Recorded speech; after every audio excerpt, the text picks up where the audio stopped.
JJ, was there one thing above others that you saw as the reason for the loss? I mean, obviously, they killed us with any ISO stuff.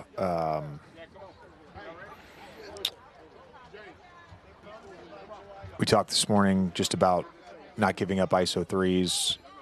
We gave 2 up in the first quarter and then tried to press up a little bit. And sometimes we did a decent job of containing the basketball, and they made some tough 2s. And there was a bunch of times we didn't contain the basketball well, and our, basic shell day one, just wasn't good. Low man wasn't there. If he was there, the weak side rotation wasn't there.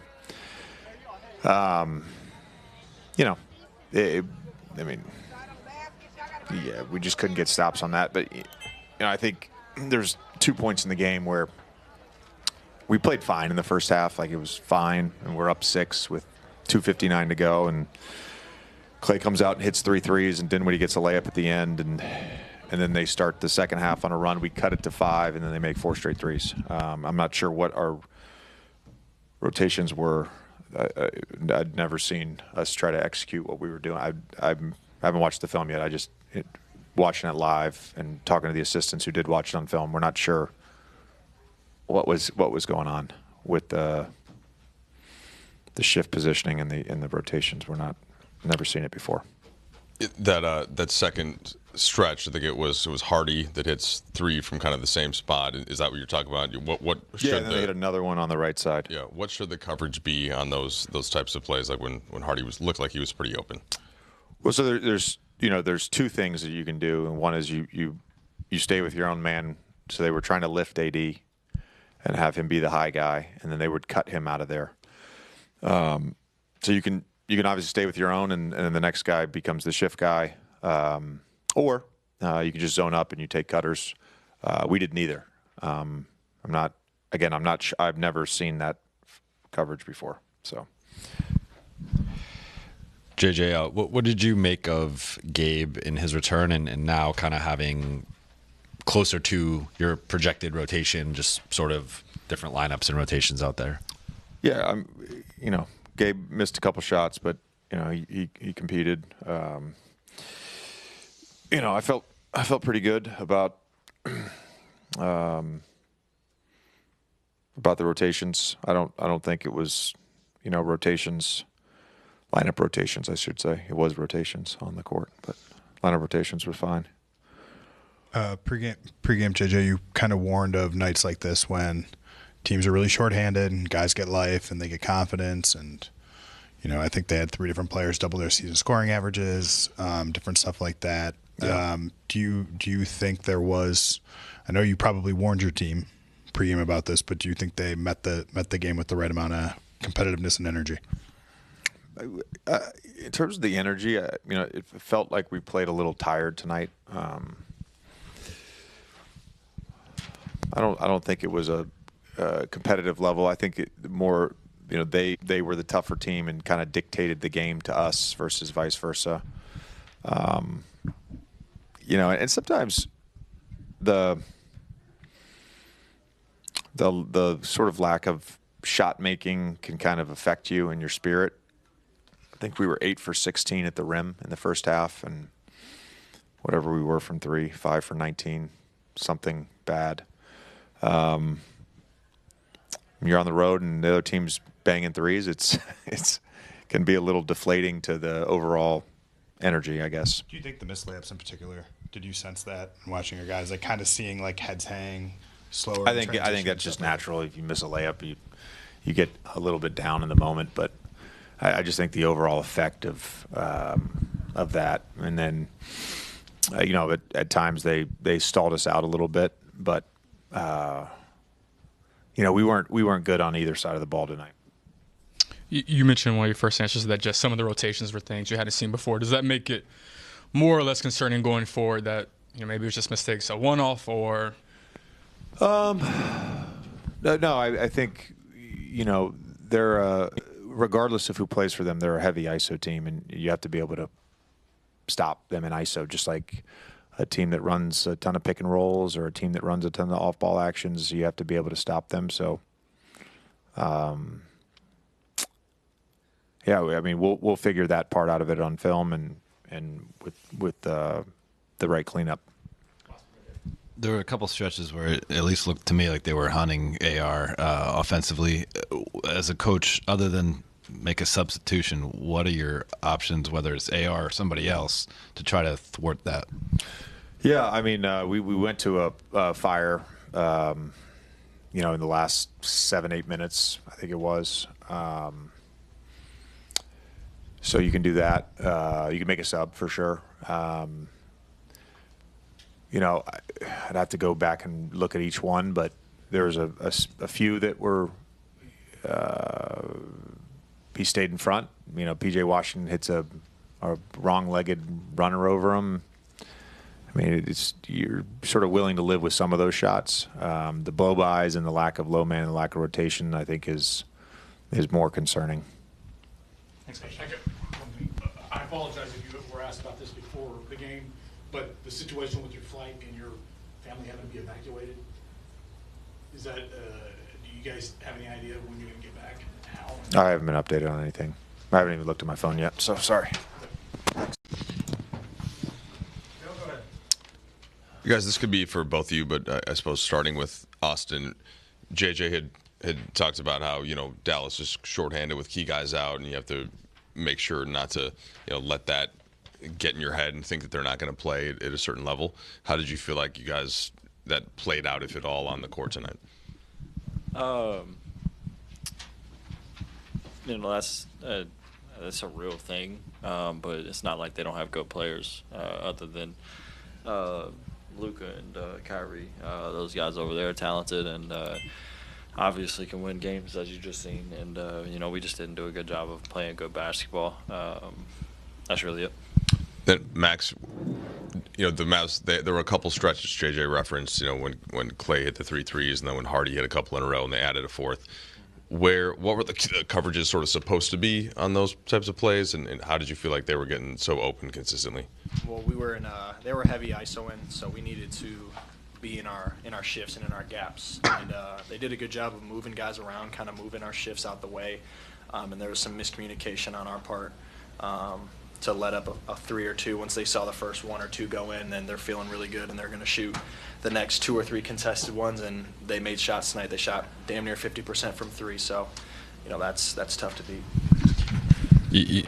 You guys missed some pretty good looks at the rim. Do you feel like that compounded with the defense at all in terms of just missing those types of shots and that sort of bleeding into the defensive side? Yeah, I don't think our offense was the problem tonight. We got a lot of great looks. Like you said, we missed a lot of bunnies around the rim, myself included, and we missed a decent amount of shots from 3, but I thought we did a good job kind of putting them in rotations, putting them in closeouts, and we shot our open shots. So, next time we got to knock them down, and, that'll make it easier for us. But, it's tough to say that, some of those missed layups around the rim, missed open threes are, they're not going to hurt us. Those will hurt us for sure. So we'll do a better job next time.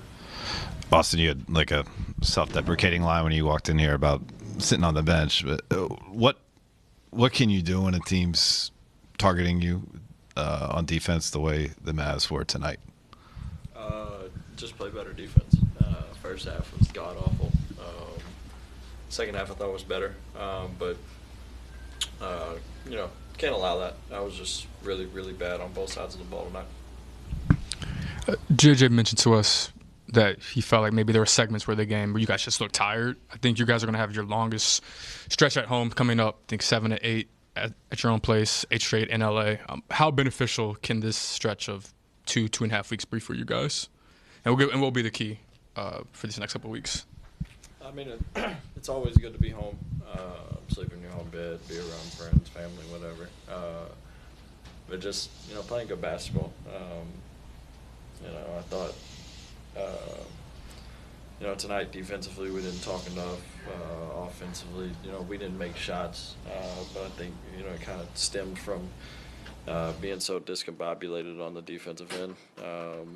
So just got to, get back to, clicking on all cylinders and playing the game the right way. I guess for either of you guys this season, it feels like have been a team that'll like have 3 good weeks and then a bad week and a half or a bad 2 weeks and then 3 good weeks. What has it sort of felt like the I guess the emotional whiplash of this season, and how do you think, what do you think needs to happen for you guys to kind of make sure a losing streak stops it to tighten that stuff up? Yeah, I mean, I think for us, honestly, as a team, I think we do a decent job of not getting too high or too low emotionally. It's a big message. We had that at the end of the game today, just trying to stay the course. I think we've turned our season around since, that Miami game in Miami, and we were really connected, and, we've done a pretty good job. So we're not going to let tonight's loss be the end-all, be-all for us. So we're just going to try to stay consistent, try to stay together as a team. We're going to look at the film. We're going to get better from this. So we're not going to, overreact to a loss like this, even though we absolutely should have won. But at the end of the day, they're a good team. It's hard to win in the NBA. So for us as a team, we're going to stay together, and we're going to win these next few at home. Max, you've been in a position that some of their guys have been in the past where, maybe the minutes aren't always there, the touches aren't always there. What's it like to get that kind of opportunity? If, say, you're Jaden Hardy and the ball starts going in, how much does that energize a player? Yeah, I mean, it's great for someone, like you said, who doesn't get a lot of touches. You may not be involved in the offense as much. You see the first 3 go down, you hit a first layup, you make your free throws or whatever. That's a big confidence booster. It's just a big dopamine booster for you. You just kind of get more energy. You tend to play harder. It's just kind of the way it works. So, for someone like Jaden Hardy to come out and hit 3 threes, score 15 points in 22 minutes, that's obviously going to be a big confidence booster for him. So, I know how that feels, and so it feels good for sure. Thanks, guys.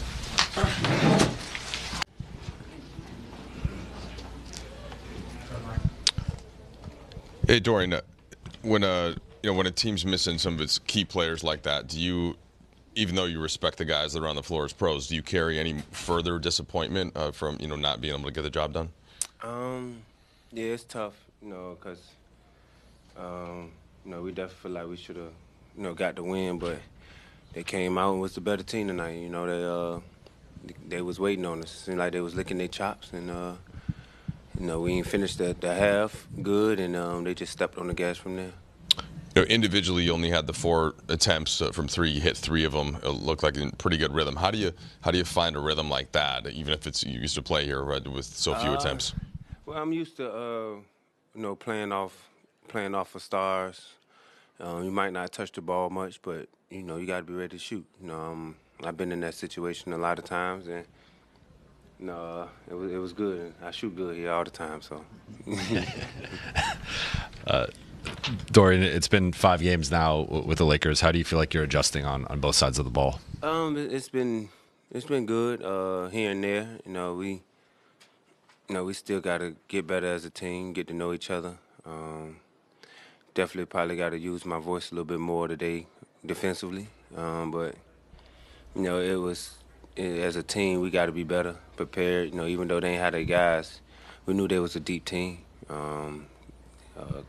Quentin Grimes took 17 shots, probably ain't take as many shots over the last couple games since guys been hurt. So they, different guys got to take different roles, and it looked like they was playing free and fun today.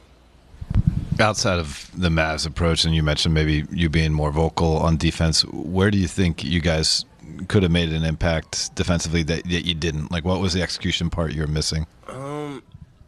Just got to get them inside the 3-point line. They probably shot 50 from the 3. Got to get on them ISOs. We got to do a better job of talking behind guys, giving them confidence so they can crawl up in. Defenders can crawl up in ball handlers and force them to the rim. We got AD down there, so we got to, use it. Like I said, we can't give up so many wide open threes, though. You guys are about to be in LA for a little over 2 weeks. I don't think you've practiced with the team since joining the team. How beneficial will be that for you individually? And you mentioned vocalness. How much, I guess, more vocal can you be once you're able to practice more with the group and gain that familiarity? I'll just try to be me, but it's hard to practice at this time in the league. You play every other day. You're a veteran team, so we probably won't practice much, but we'll get on the court together. You know, that's better than nothing. So, but it's just, you know, we get 2 weeks home. We definitely got to take advantage of that and get some wins. Really, we felt like we should have won this road trip, but we didn't. So we got to, you know, fight and get wins at home. Thanks, sir. Appreciate you.